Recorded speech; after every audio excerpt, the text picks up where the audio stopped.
ઓડિશાના ગંજામ જિલ્લામાં ગોપાલપુર બીચ નજીક એક યુવતી પર સામૂહિક દુષ્કર્મના આરોપમાં 10 જણાની ધરપકડ કરવામાં આવી છે।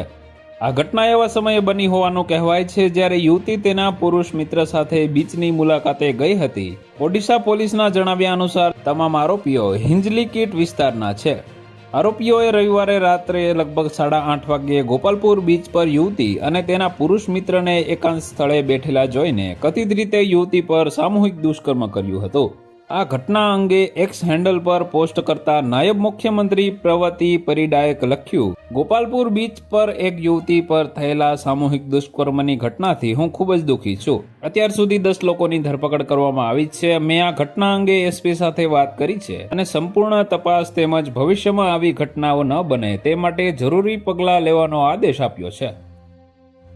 તો વધુ માહિતી મેળવવા માટે ચેનલ સાથે જોડાયેલા રહો। વિડીયો પસંદ આવે તો લાઈક કરી દેજો। ચેનલમાં નવા છો તો સબસ્ક્રાઇબ કરી દેજો।